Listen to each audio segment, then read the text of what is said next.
शोएब रजा के पास एक बार फिर चलते हैं, वहां कुछ हलचल हुई, कोई और निकले लोग बाहर भूपेंद्र यादव के घर से या नहीं? जी शोएब।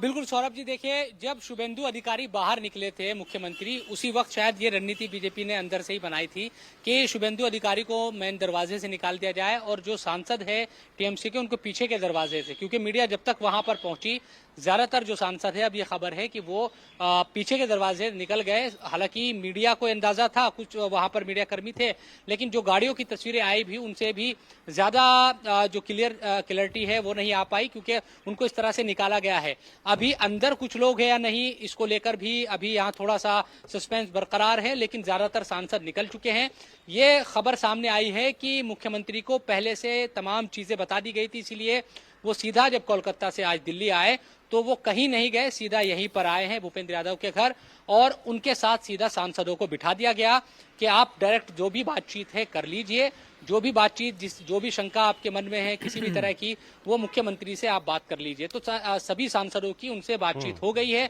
क्या बातचीत हुई, किस तरह की और तमाम चीजें हुई, उसको लेकर आगे की जो रणनीति है उसको लेकर भी बातचीत हो गई है। अब एक्शन हो सकता है कि अब आने वाले दिनों में जिस तरह से तमाम बातें हो रही है कि वो लोकसभा स्पीकर के पास जाए और वहां पर समर्थन पत्र सौंप दे कि हमारे साथ इतने सांसद मौजूद हैं, हम अलग ही पार्टी शिवसेना की तरह या दूसरी तरीके से, या फिर ये लोग टूटल मेजोरिटी करके कि सदस्यता भी बची रहे और हमारा काम भी हो जाए, उन तमाम चीजों पर अब गौर व फिक्र किया जा रहा है। और जो दो नाम विजयलक्ष्मी ने भी खलील रहमान और दूसरे सांसद का नाम बताया, तो और अलग अलग लोगों के नाम इसमें हो सकता है कि कुछ सांसद यहाँ नहीं भी आए हो, वो दस्तखत कर दे पर्चे पर। तो अभी बहुत कुछ बाकी है और अब एक्शन आगे क्या होगा उस पर नजर लौटेंगे आपके पास। हम एक इंटरेस्टिंग बात जो वो कर रहे थे कि भाई शुभेंदु वहां क्यों थे? समीर जी, शुभेंदु अधिकारी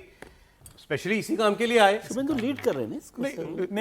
लीड नहीं, कारण ये होगा ना सर कि आप सारे सांसदों को तो आप सांसद भी बनाओगे ना, तो तय हो रहा किसी को बोर्ड का चेयरमैन बनाना है, बंगाल में किसको आप एडजस्ट कर सकते हो, किसको दिल्ली में एडजस्ट किया जाएगा, और मुख्यमंत्री है बंगाल के, भाई आप सांसद भी अगर बनोगे तो नेतृत्व शुभेंदु का ही आपको स्वीकार करना होगा। चाहिए चाह रहा हूं कहना कि हमारे साथ बंगाल में व्यवहार ठीक हो। हाँ, ये भी कि सुरक्षा, उनको सुरक्षा दी जाएगी, उनको बंगाल में कहाँ एडजस्ट किया जाएगा, किसी को लोकसभा चुनाव लड़वा जाएगा, किसी को कहाँ एडजस्ट किया जाता है, सबके सब तो लोकसभा चुनाव नहीं लड़ेंगे। तो मुझे लग रहा है कि अब वो सांसद चाहते हुए कि हम आ रहे तो हमें क्या मिलेगा, हमें क्या श्योरिटी मिल रही है कि भारतीय जनता पार्टी में हम क्या खाली कार्यकर्ता बन के रहेंगे या अगर अलग गुट बना के रहते हैं तो हमें किस तरीके से एडजस्ट किया जाएगा। अलग गुट बना के सर, हाँ, तो अलग गुट बना भी लिया तो मुझे लगता है कि आने वाले समय में कि 29 में इनके साथ क्या होगा, भविष्य की राजनीति भी तो तय करेंगे ना कि भविष्य की राजनीति में उनको क्या मिलने वाला है। सिर्फ एक अलग गुट बनाने की उनकी राजनीति का समस्या समाधान नहीं है। विजयलक्ष्मी ने खबर भेजी थी, as per sources 10 Lok Sabha MPs are in the meeting. Number ऊपर नीचे हो सकते हैं, अलग बात है, बट वो खबर वो जो दे रही है इंटरेस्टिंग वो ये है,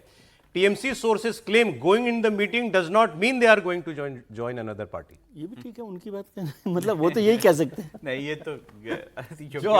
ममता बनर्जी दिल्ली में होते हुए अगर आप भूपेंद्र यादव आप सोचो हिम्मत भी कोई कर सकता है, ऐसा हिम्मत भी कोई कर सकता है कि ममता बनर्जी, कितनी बड़ी हिम्मत की बात है भाई। हाँ जी, बिल्कुल साफ है कि अगर आप भूपेंद्र यादव के घर चले जाते हैं और वो भी आपने साफ कहा ममता बनर्जी के होते हुए चले जाते हैं, ये वैसे भी चले जाते हैं, तो भी बड़ी दिक्कत है भाई। ये कैसे कह सकते हो कि अच्छा किसी के घर जाना जो है, और वो भी गुट में जाना, चलिए एक कोई सांसद मिलने चले जाए कोई बात नहीं है, वो गुट में चले गए और वहां पे बैठ की तस्वीर खिंचवाई और ये सब मुख्यमंत्री आ रहा है वहां, मुख्यमंत्री आ रहा है, तो ये सब तो नेचुरली है कि आप टूट रही है पार्टी। अब उसके लिए आप अपना फेस सेविंग के लिए कुछ भी कहते रहे तो कोई बात नहीं।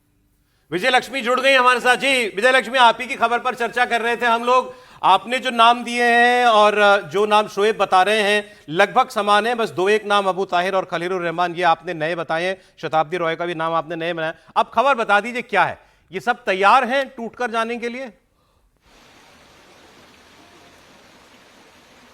देखिए, एक टीएमसी के बहुत सीनियर नेता से सौरभ मेरी बात हुई है और उन्होंने जो नाम बताए हैं ये नाम है जो उन्होंने मुझे बताए हैं, जिसमें उन्होंने बताया कि ये जो 10 एमपीज हैं ऐसा नहीं है कि सब चले जाएंगे, और उनका कहना है कि जो माइनॉरिटी वाले एमपीज हैं वो तो बिल्कुल बीजेपी के साथ जा नहीं सकते। तो उनको उम्मीद है कि ये जो 10 नाम उन्होंने बताए इसमें से 5 लोग जा सकते हैं, लेकिन उनके ऊपर भी डिस्क्वालिफिकेशन की तलवार लटकी रहेगी, और 5 जो माइनॉरिटी जो मुस्लिम एमपीज हैं टीएमसी को पूरी उम्मीद है कि वो उधर नहीं जाएंगे, वो वापस जरूर आएंगे। बड़े लाइट लहजे में उन्होंने कहा, अरे जितने गए हैं मीटिंग में वो सब थोड़ा ना चले जाएंगे, उसमें से आधे देखिएगा वापस आ जाएंगे। माइनॉरिटी वाले एमपीज वहां क्या करेंगे, जाकर के वो कैसे पॉलिटिक्स करेंगे अपनी आगे की, आप ये सब सोचिए, ये सारे के सारे नाम नहीं जाने वाले हैं, लेकिन ये 10 नाम जो है ये टीएमसी के ही एक बड़े नेता ने हमें बताए कि ये जो है ये बीजेपी के साथ जो मीटिंग चल रही है भूपेंद्र यादव की, जिसकी खबर आ रही है, उसमें बीजेपी के सूत्रों ने हमें ये कंफर्म किया है कि ये 10 लोग हैं जो उस मीटिंग में अभी हैं। इसमें अबू ताहिर हैं, खलीलुर रहमान हैं, असित माल हैं, अरूप चक्रवर्ती हैं, कालीपदा सोरेन हैं, जगदीश बसुनिया हैं, प्रसून बनर्जी हैं, डॉक्टर शर्मिला सरकार हैं, शताब्दी रॉय हैं और डॉक्टर काकोली घोष दस्तदार हैं। ये नाम जो है ये टीएमसी के सूत्रों द्वारा हमें दिए गए हैं। अब टीएमसी रिएक्ट कैसे कर रही है इस बात पर कि भाई आपके जब ममता बनर्जी दिल्ली में हैं और मीटिंग वो कर रही हैं बाकी दलों के साथ और उनके सांसद उसी वक्त बीजेपी नेता के घर पे बैठे हैं? देखिए, अब टीएमसी के लोगों का कहना है कि एक असली चेहरा जो है वो लोगों का ऐसे में ही समझ में आता है। वो टीएमसी के नेता अपनी बात बता रहे थे कि कैसे उनका एसोसिएशन है और कैसे वो थिक एंड थिन टाइम्स में ममता बनर्जी के साथ खड़े रहे और कैसे खराब समय ही बताता है कि कौन आपका अपना है और कौन आपका अपना नहीं है। तो ये जो टीएमसी है इसको अवसरवादिता के तौर पर देख रही है कि ये जो लोग थे ये कभी लॉयल थे नहीं, और अब जब इन्हें टीएमसी का घटता ग्राफ दिख रहा है तो ये अपॉर्चुनिज्म और बाकी काफी सारे और फैक्टर्स हैं, जैसे एजेंसीज का दुरुपयोग। आपको पता है वॉशिंग मशीन वाला जुमला, सबसे पहले वॉशिंग मशीन वाला जो फ्रेज था वो ममता बनर्जी लेकर आई थी कि भाई वहां बीजेपी में कोई जाता है तो वो साफ हो जाता है। तो ये तमाम फैक्टर्स हैं, कुछ एजेंसीज हैं, केसेस हैं और बाकी तमाम चीजें हैं जो टीएमसी के लोगों को लगता है कि जिसकी भय की वजह से अब आप भी ये लोग प्लीज जो चेज हैं कीजिए इस खबर को कि आगे इसमें क्या होने जा रहा है। बहुत शुक्रिया फिलहाल आपने जो अपडेट दिया उसके लिए।